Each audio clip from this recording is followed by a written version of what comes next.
Hello.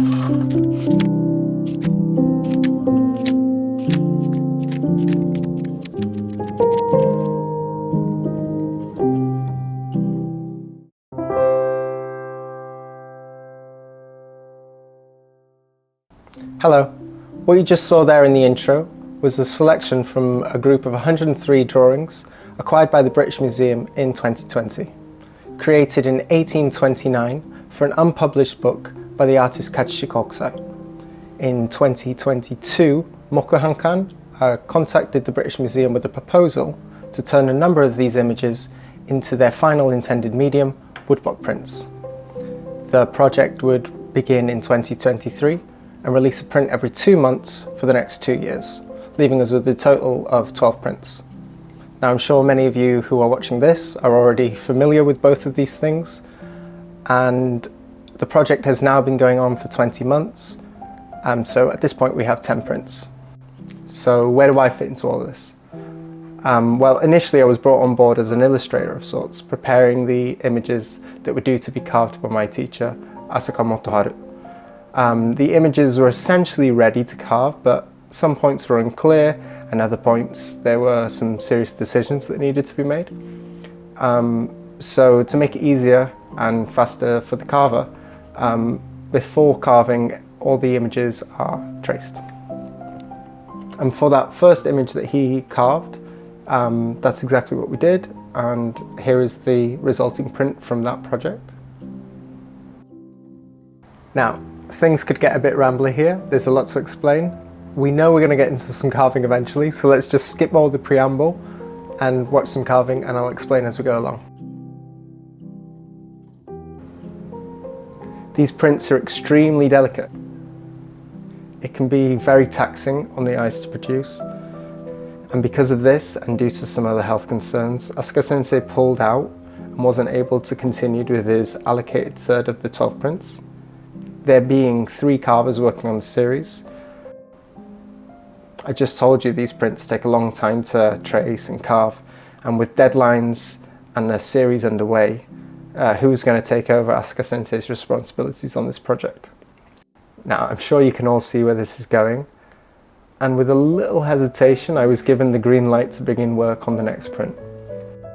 There are not so many people who can do this sort of work in the world, and so the hesitation in allowing someone who's only been carving 5 years when a traditional apprenticeship is, what, 10?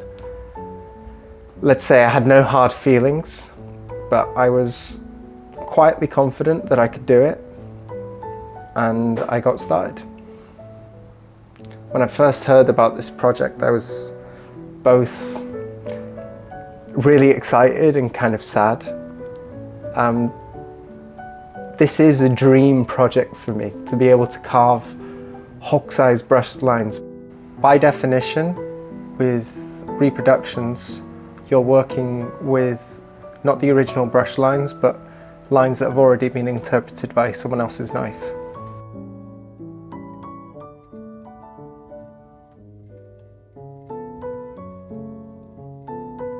To get a chance to play around with lines from Hokusai's brush himself, it's a real honour, and it doesn't come about every day.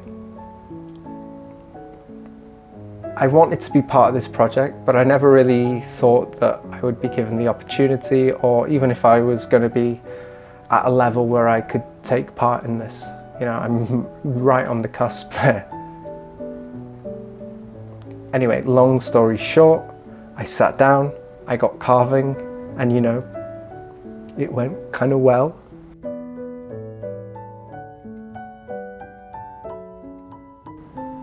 This is a project that really stretched me as a carver. And so while I was making that print, I decided I wouldn't take any film. I'd put off YouTube for a while. So as a result of that, there's not much footage from the production of that print.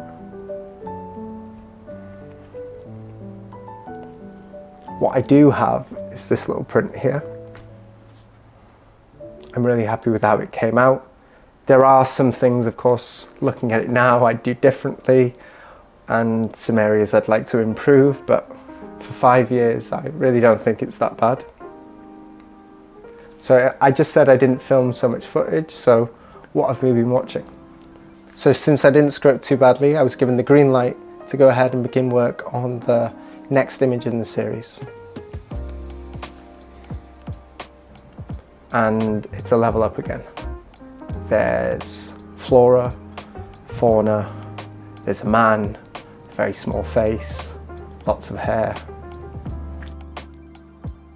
It was a challenging image, so let's just get stuck in and I'll talk you through this print. You can see at this very early stage in the tracing, I was tracing the designs almost exactly as I saw them. The previous image I made for Asaka Sensei were all done like this. He didn't want me to interpret Hokusai's lines very much. He wanted to do that himself with the knife on the block. So I was still in that mode going into the tracing of this initially. Later I went back and cleared a bunch of this. Not quite as far as Dave did on some of his prints, and not as rough as Asuka Sensei wanted me to do it for his.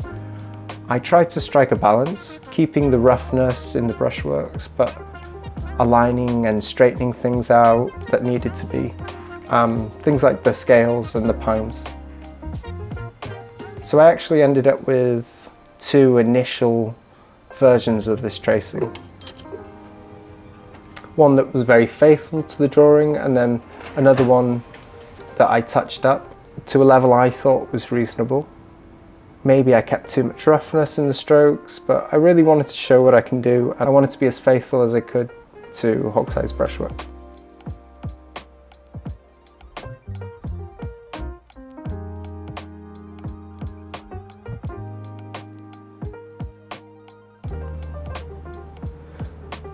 The people at the British Museum were pretty confident that these are block-ready images for the most part.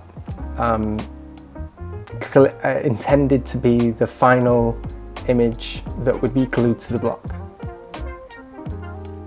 Now, I don't disagree with them on this, but I do think they're certainly not complete. Take a look at this face. Now look at this print. This is the intended outcome from these images. Is it possible to carve a face like this from an image like this? Maybe, but it's not a job I or any other carver would be willing to take on today. And I doubt, no matter how good the carvers were in the past, I don't think they would have been jumping at the idea of turning this into this. What's likely is that on a thin, transparent piece of Gampi paper, the ones we use for our block transfers, a more delicate face would have been drawn and glued on top of the transfer sheet prior to pasting and carving. This was not uncommon. And as rare as these hanshita are, hanshita is the name for these types of images ready for transfer. We have lots of examples of this happening, and even a few in this set of images. So whether they were the final or penultimate versions of these hanshita, we'll never know, but I'm pretty sure at a minimum this kind of touching up must have been the intention.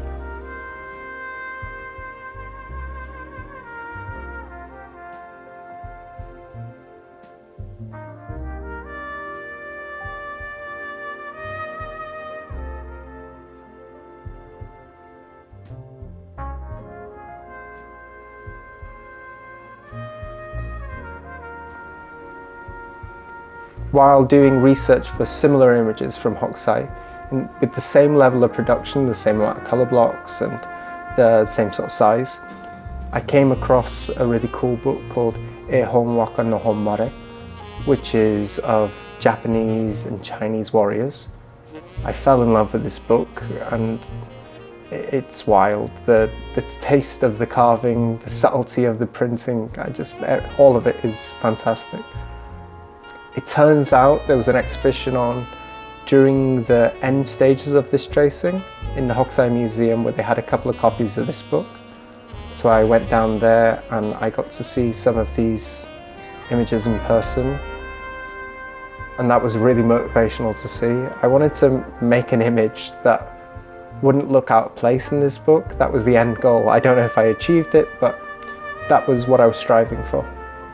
I also used this book a lot for reference, how far to take the tracing, how far to clean it up, and later for inspiration for the colours. These images have no colour layouts already, so that would have to be made from scratch. But the colours we'll get to there a bit later.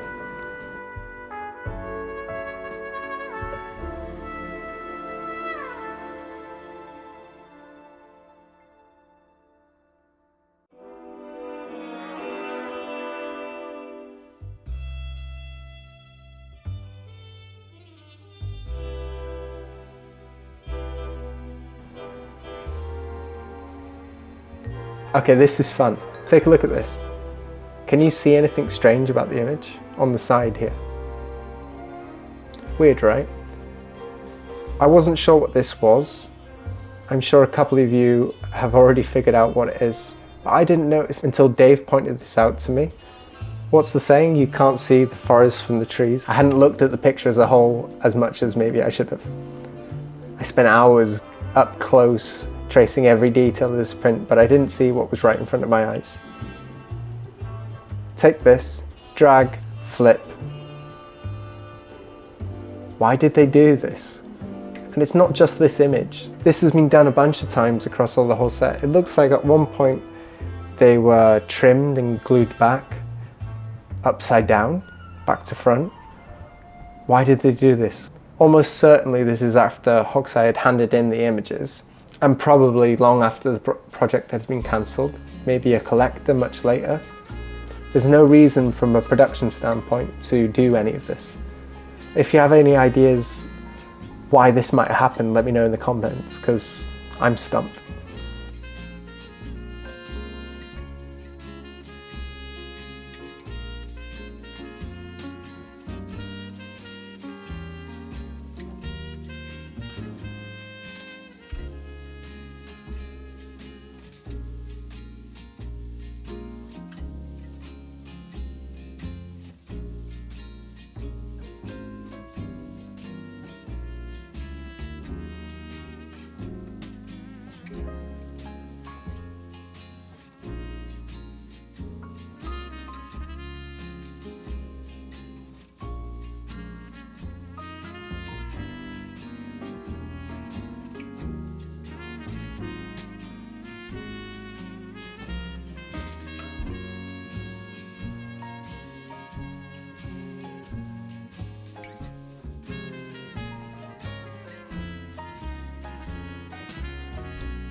You'll see here what looks like I'm doing double cuts on every line. Now this isn't me making a mistake. This is something I mentioned in the previous video, but I think it bears repeating.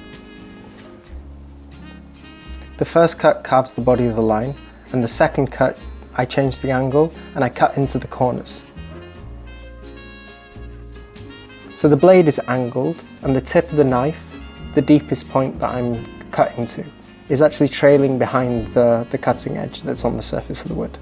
So I cut right up to the edge of the line, I lift up, tilt forward, and press that tip into the corner, cutting that last little fraction of the line. If you don't do this, when you're clearing, the lines will almost certainly pop, especially on thin lines like this. It's a really crucial point.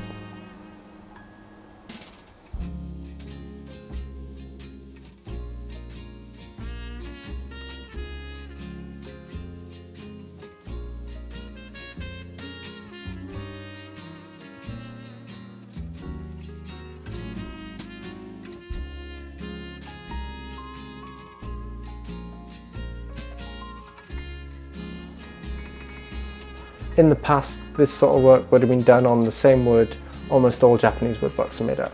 Good, hard cherry. But we don't have any at this point. Not for this level of detail, at least. There's no way these sort of lines could have been carved and then expected to last on subpar cherry. So for this project, we're using boxwood. It's the same wood used in Western woodcut, but unlike European woodblocks, we use the plank, not the end grain. There is a risk using boxwood of this size. It's really hard, but it comes with an increased risk of splitting under its own internal tension if it dries out too much. The ply it's glued to should help with this,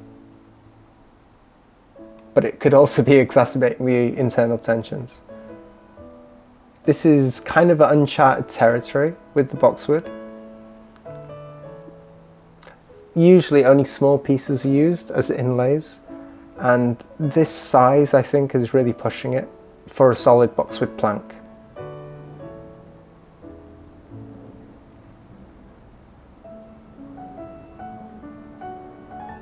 It's been really interesting carving on a different wood though.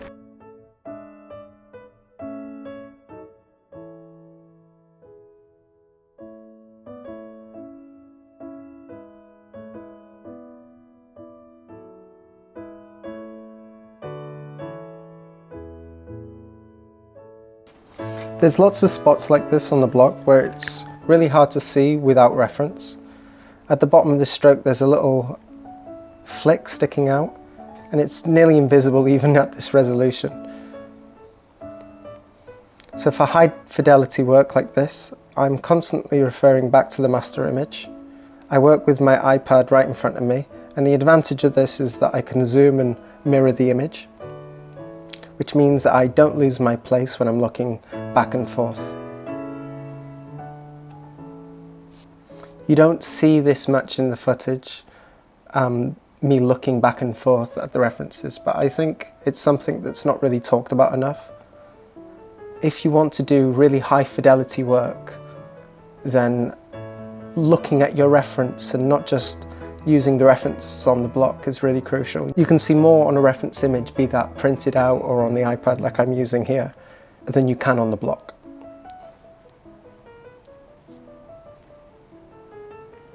There is an argument to be made with regards to the flow of the lines. You don't want to be stopping every time, halfway through a line and looking at the iPad.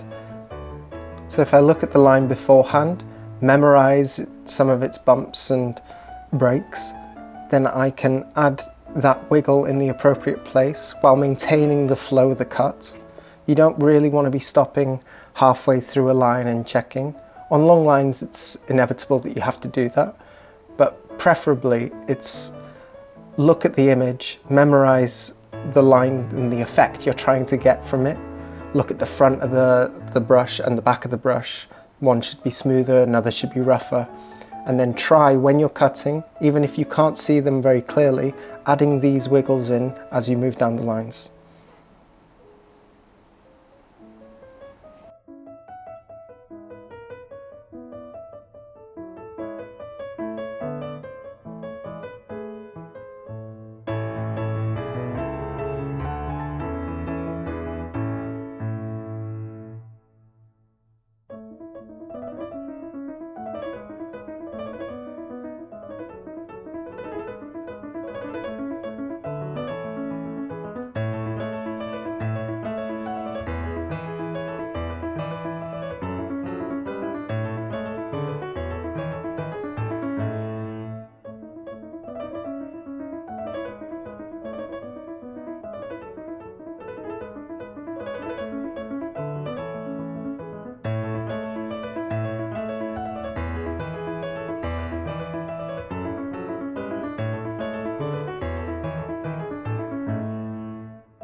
I went through a number of iterations with the hair, adjusting the style and the size. The hair in this print is different from any of the other hairstyles in the other images selected for this series. Indian people are depicted with hair in one style, Chinese with another. There's traditions of how to depict children, samurai, the list goes on. But the most striking difference for us is in the styles of young people and old people. To depict older people, Hokusai used long parallel brushstrokes with a lot of negative space, making the hair's overall appearance appear lighter, like a grey or a white hair. We see this in some of the other prints in the series, like this one, for example, from Chonsan, of these Buddhist deities.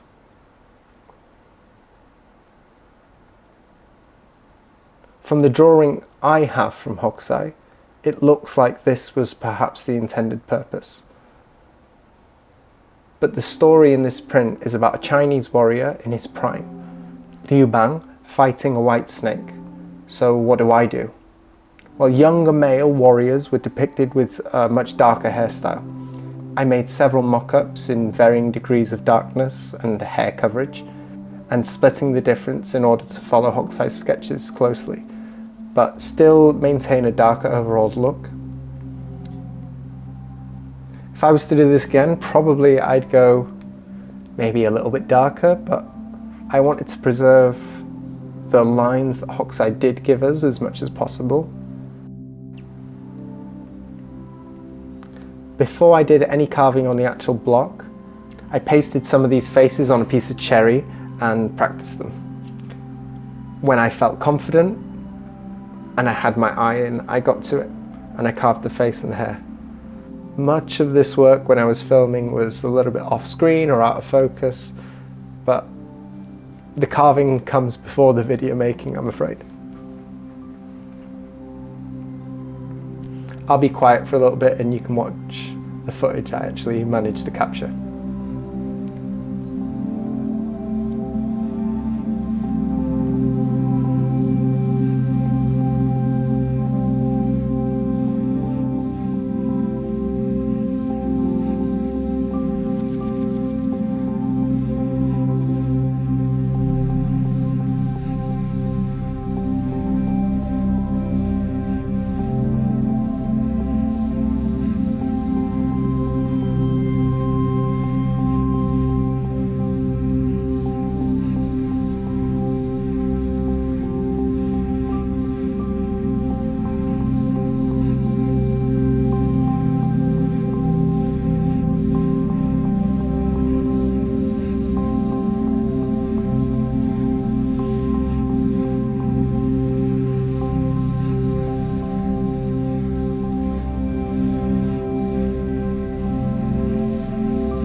The image and the story this represents must have been well known to folks in Hokusai's day.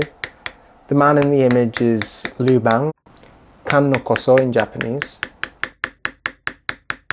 He was the founder and first emperor of the Han Dynasty and was said to be quite outspoken in his youth. One of the most pivotal moments in his life came when, according to legends, a white serpent was killing outlaws and peasants with its poisonous breath.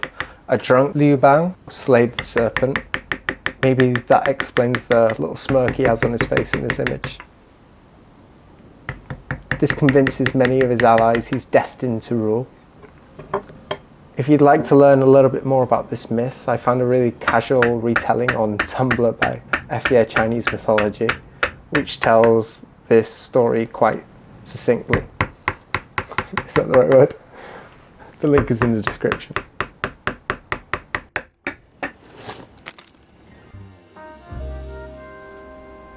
The clearing happens the same way every time. I don't do relief cuts around all of my lines, and I typically don't use any chisels until I'm completely finished with the knife work. On this print I did little bits of chiseling. You can see inside the snake's scales and some other areas inside the man. I'll clear a little bit. There was a couple reasons I did it on this print. One, the lines are very delicate, and if I did miss one of those corners I could easily chip and pop if I didn't realize that I hadn't cut a line. The lines can be kind of tricky to see because my knife is really sharp, and so I'm not leaving much of a mark on the block. It's slicing really cleanly. Traditionally, relief cutting is only done around very small, delicate brush strokes, and on longer lines it's almost always left.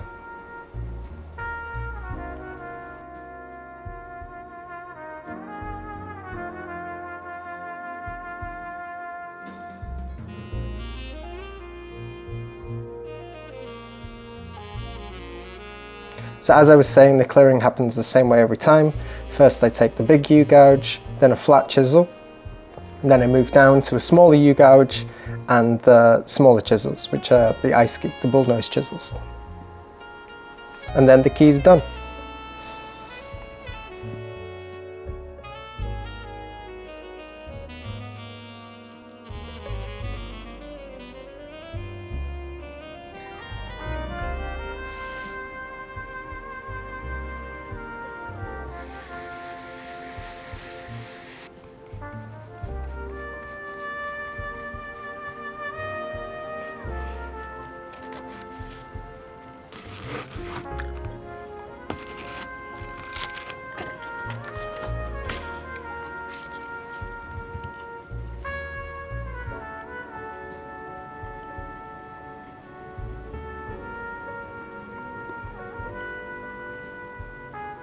Before I went ahead and made colour sheets, I wanted to make sure the key was up to standard. So I took an impression and marked out all the lines I'd like to adjust and touch up.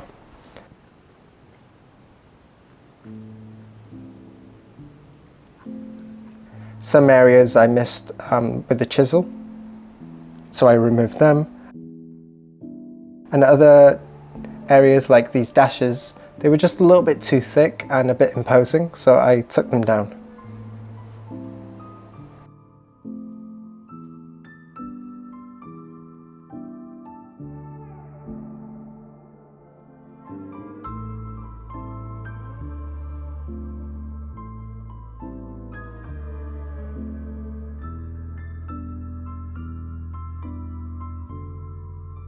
Then it was on to the colours.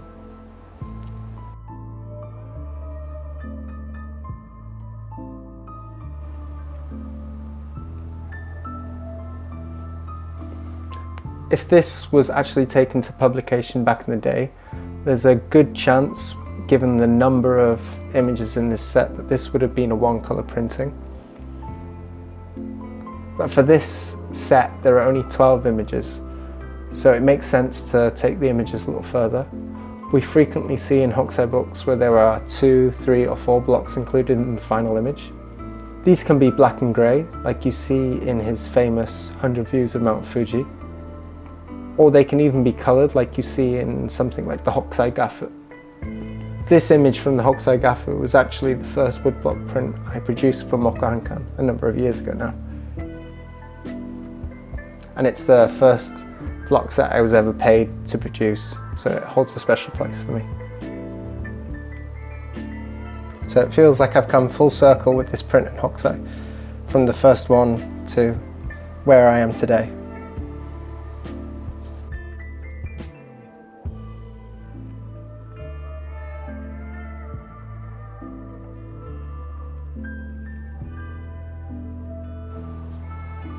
For the colours, I made mock-ups on the iPad. I played around a lot, moving things from one block to another, testing different coverages and different patterns before landing on the ones you see here. Initially I was going to make the sky a single flat colour, but the overall balance of the print looked a little off. It looked a little heavy in the sky. But the sky needed something to differentiate the banners from the sky. So I ended up with this evening glow effect. It's subtle enough to not be overpowering and take you away from the main focus of the print, but it gives enough separation between the sky and the banner. This is not something I pulled out of thin air. In the book I mentioned earlier, and in fact lots of other similar publications, we see this type of effect all over. The same is true of the ground and the midtones and the armour. These are all things I've taken from other publications.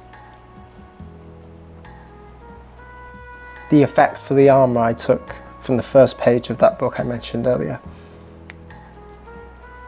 The concept and the execution for the ground I took from reference materials, but to keep some flow and some life in the lines, instead of following them exactly, I sketched them out with a pencil, and then I very loosely, inside of those pencil lines, added the brush. I then cleaned up some of those lines and areas that maybe I went a little bit too large on with a fine liner after.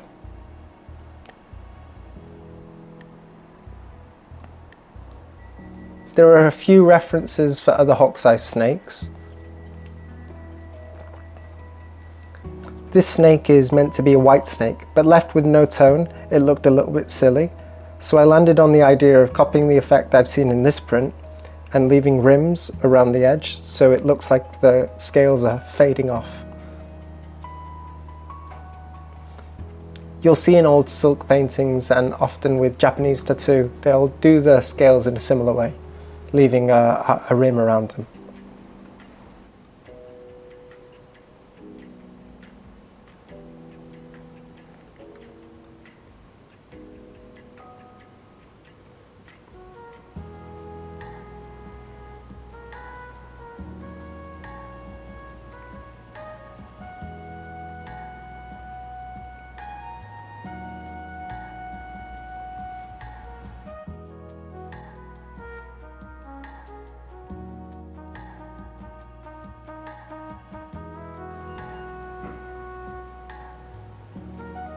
At the point I was carving the key, I was also moonlighting, doing some other very demanding jobs.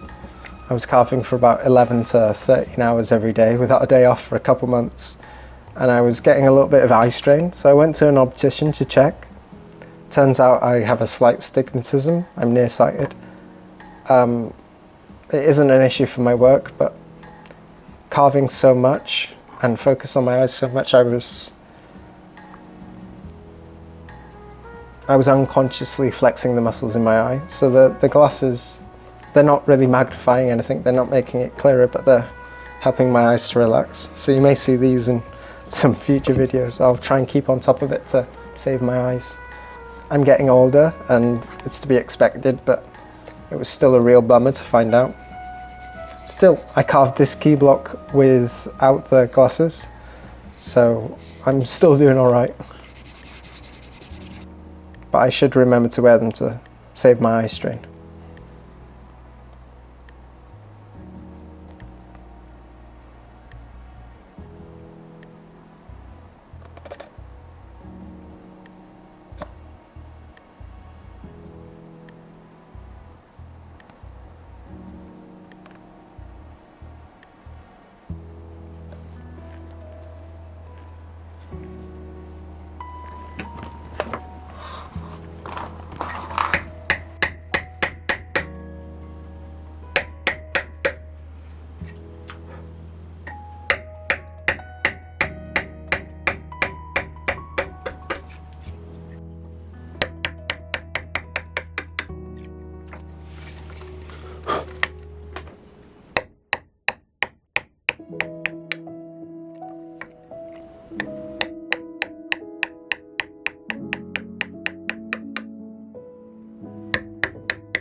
So here it is, all done.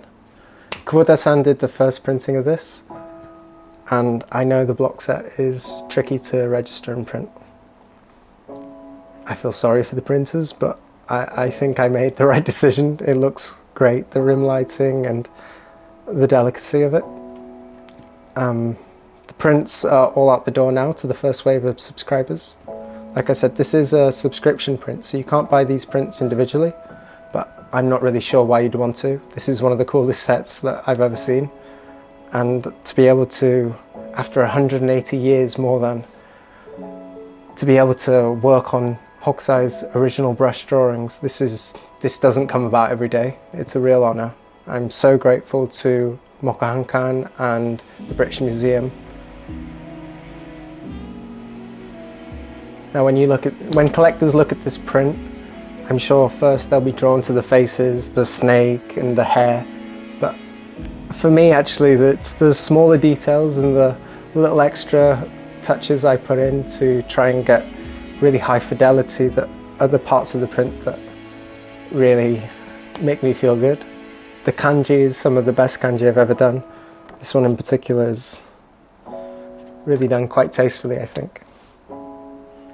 I spent a long time on each of these dots individually, and I'm really happy with how they came out. They really look like brush strokes, and that makes me so happy. There's also little things in here that I could have very easily cleaned up further. The lines in the pines at the bottom, they overlap each other and there's no real necessity to do any of this. I could have quite easily cleaned these up and made each of these pines individual, but going the extra mile there, no one will notice them, but if you've had a go at carving things like this, you'll know that this is fiddly work to get everything to line up and still flow nicely. It's not so easy. So it brings a little smile to my face when I see those little details.